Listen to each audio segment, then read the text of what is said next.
Were you a cricketer? I've played the odd social game. Lord Harris is teasing you, Douglas. Not only did he captain England, he introduced cricket into India. Well, one had to civilize the place somehow. That's very, very disappointing. In a happy crowd, there's one or two idiots doing silly things there in the Great Southern Stand. For one, they'll come for two, there's an invasion, and the return comes in. Madness here at Border. Absolute chaos. Someone's going to get injured out there.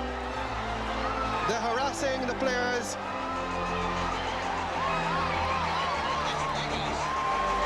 This is dangerous now for the players in the middle. There's a huge chant going up, a big blaze going up in that section of the stand.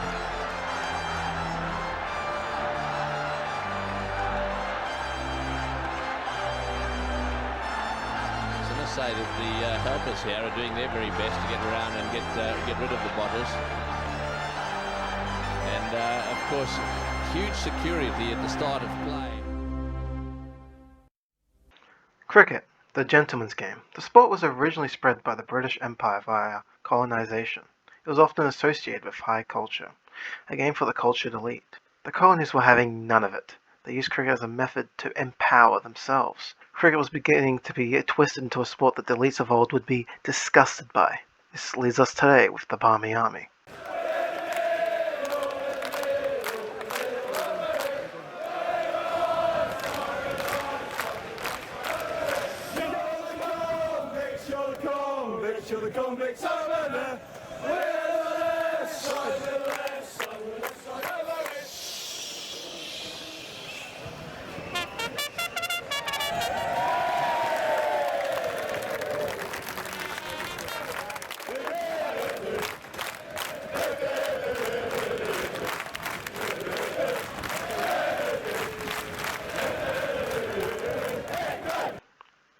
The Barmy Army began during the 1994 to 1995 Ashes series, a test series between Australia and England, where a group of guys ordered some t-shirts stating Atherton's Barmy Army. At the time, Michael Atherton was the English captain.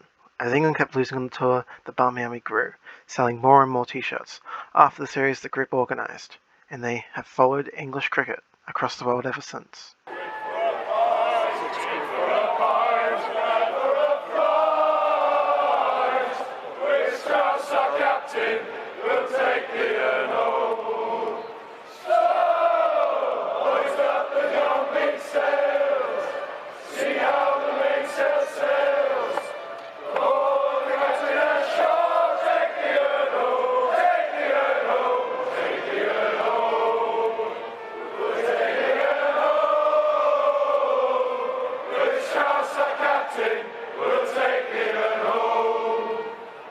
The Barmy Army has now become part of English cricket's DNA. It's a part of the cricket culture. The English players talk about how helpful it has been on a long, degrading tour. And you're the only England captain, I think, that I've seen who genuinely tries to get the Barmy Army going. I've seen you from time to time when things are a bit flat and you're searching for a wicket and a bit of inspiration. You're always trying to get the crowd going. And it's trying as hard as he can, get in behind it. The fact that we can do that route, it just illustrates how much England support there is here today, how much there's been throughout this test match. It's like they're playing at home.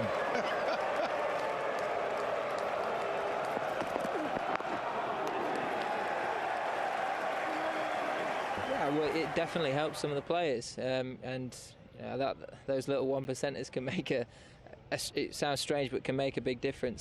Even the Australian players state they look forward to the Barmy Army when the Ashes comes around. We always love the Barmy Army coming to Australia and adding that hype to the crowds and sticking it to us for most of the day. But it's all good fun, and the crowds really make the games more exciting and really make it fun for us. Definitely been able to play in front of the Barmy Army, I've actually loved it. They're a good humour. If you can have a laugh about yourself, you can take it in your stride. I actually end up singing along with the song, so hopefully we've got some good ones this year and that I can sing along with them. So it's good fun and hopefully it'll be good banter. It would be allowed to say that all of cricket adores the Barmy Army.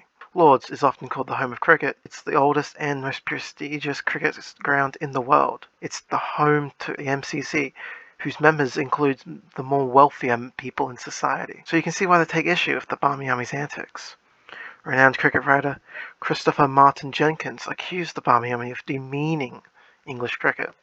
This hasn't stopped others from trying to recreate the success of the Barmy Army with their own groups. The most famous of such groups would be the Bharat Army.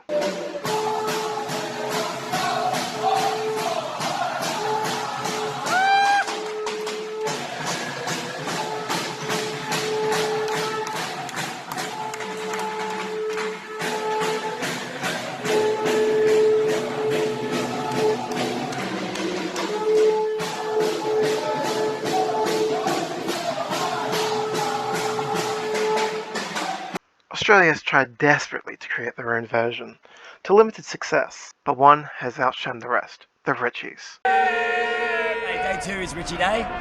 We obviously honour Richie Benno in the cream, the bone, the white, the ivory on the base. With all the broken pistol people living in fear of me. If only I had listened, let it be. I think the two countries that love Richie the most are here battling it out for the Ashes. It's perfect. You know, I mean, we're the Richies, no matter who Australia are playing. Obviously, as a cricket captain of Australia, he's ours. But we love that the English love him, and we love that he's well respected, and so it's great. Even the Barmy Armies have sort of given us a bit of a nod to say, well played. Well, perhaps they might advance that as an excuse for what happened out there today. Not with me, they don't. I think it was a very poor performance. One of the worst things I have ever seen done on a cricket field. Good night. The Barmy Army has grown so large they have begun partnering with brands and agencies, like Tourism Australia and South African Tourism. He sang it all the way to the middle. Chris Chebnick ran up and bowled him first ball. He sang it all the way back. I honestly felt sorry. I interviewed him last week, Richard Johnson, and he said that the Barmy Army had done a job on him. And he said the way that he got over the barracking from you guys, that his kids, he'd watched Frozen, and he used to sing the Frozen song, Let It Go, at the end of his mark, to completely nullify the Barmy Army. And to be fair to him, he did let him go, didn't he? He did but yeah, so sing that this winter. I can learn that one, yeah. The Barmy Army has changed how cricket fans experience the sport live, and has actually helped control the horde of drunks by giving them an outlet. Yes, the group founded on rowdiness and binge drinking has actually helped civilize the sport. How about that?